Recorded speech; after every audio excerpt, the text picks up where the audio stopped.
In 2016, I started my own video production company. Now today, that video production company brings in over $40,000 per month consistently, but the way here was not as easy as it seems like. It was very rocky, brought a lot of challenges, and I wish I knew a couple things before I got started. So in today's video, I'm gonna tell you about the 5 things you need to know before you start a video production company. So let's get right into it. So the assumption I have for you to be watching this video is that you already have video skills, you already know how to shoot, you already know how to edit, and you just want to make a living from it. So with that being out of the way, here are the 5 things you need to know before you start your video production company. Number 1, if you want to be an artist more than an entrepreneur, then don't do it. Running a video business says it already. You run a business. And if you just want to make movies, if you want to make films, if you want to make nice productions, documentaries, and so on, and you cannot imagine yourself being a business person, then it's not gonna end well for you. The reason being is you're gonna be focusing on the wrong things and you're not gonna bring in money, and then you're gonna struggle financially, and at the end, you're gonna give up on your business. So if you're more an artist instead of an entrepreneur, rather get a job that pays you well, where you have days off, and then spend these days on honing your craft and getting better at making videos. But if you see yourself being an entrepreneur, if you see yourself doing sales, marketing yourself, actually having meetings with clients and making sure you provide the most amount of value to other businesses, then this is for you. Then you should be going for it. And this actually brings me to the second point. Overcome your fear of doing sales as fast as possible. Okay, look, there is not gonna be a way around doing sales. Yes, you might argue, oh, I can hire a salesperson, I can hire a closer, I can hire all these people that do the shit that I don't wanna do. Wrong. If you don't know how to do it yourself, and the only reason why you don't do it is because you fear it, deep down you know that you're afraid, then you should not be hiring people because you will not be able to train them. How are you gonna know if they're performing well or if they're performing badly? You cannot do anything about it when the results aren't there. So the only way of pushing through that, and I had to go through that myself. I mean, I was afraid to make a reservation at a restaurant with my phone. I was afraid to make an appointment at my barbershop with the phone. And I overcame it too. Now, sales calls are really fun.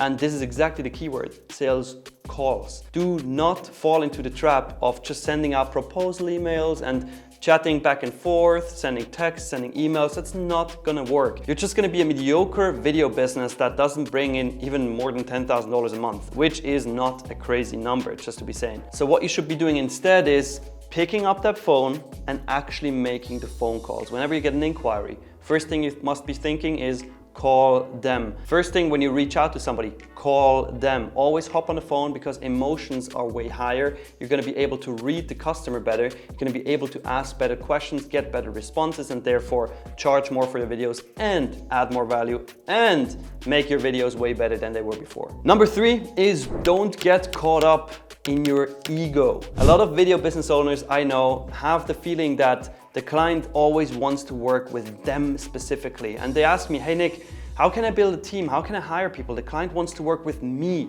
Well, that's not the case. Yes, it might seem that way, but the only reason why the client is saying he wants to work with you is because he trusts you. But if you hire people and you put systems in place, you put workflows in place, and you systematize your business, what's gonna happen is that the client is not gonna be caring who is going to do the work. The only thing he cares about is that he gets the result. So it's your job to hire people and train them in a way so that they can replicate the style that clients see from your productions. Do not let your ego get into the way because the client doesn't want to work with you. The client only wants the end result. Number 4 of the 5 things you need to know before you start a video production business is be ready to fire before you hire.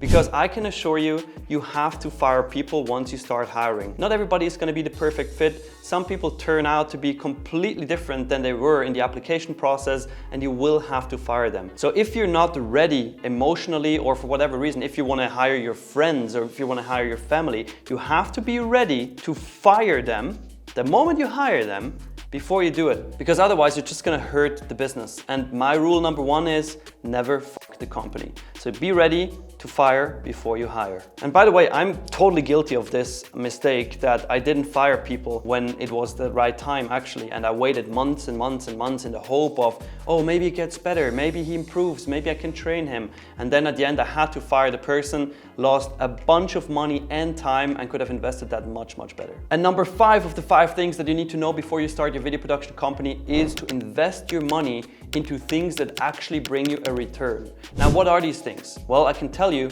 it's not gear, most likely. If the gear, specifically, if a new camera, a lens, a drone, whatever, is not gonna bring you a direct return because of that new thing, then don't do it. I know you want that new camera, I know you want that new lens, but it's not gonna make your videos better. If you have a decent camera, a decent lens, maybe a drone, you're gonna be fine. So instead of investing it into gear, invest your money into a coach or a mentor who has already achieved what you want to achieve. Somebody who has already built a successful video business who will now be able to show you exactly the step-by-step process that it takes to build one. Another way to invest your money is an example into ads. Paid advertising. So you run Facebook ads, Google ads, YouTube ads, TikTok ads, whatever ads to get in new clients. Because in example, if you get a 10-to-1 ROI, which we're able to produce, you will spend $1 and you will make 10. So if you're able to do that, then invest your money into it. Don't be afraid because it will grow your business, not only in the short term, but also in the long run. All right, I've told you about the 5 things you need to know before you start a video production business. Now, if you already run a video production company or you're just about to start one and you finally want to get to the $10,000 a month level and you want to do it within 60 to 90 days, then you better go watch that training that is right next to me because it's a free training about the Video Business Academy consulting program. I show you exactly step by step how we help you and over 200 videographers that we're currently working with grow your business, build systems, get predictable sales and clients, and therefore get to the $10,000 a month level. And we even have a 100% success guarantee. So go click that right now.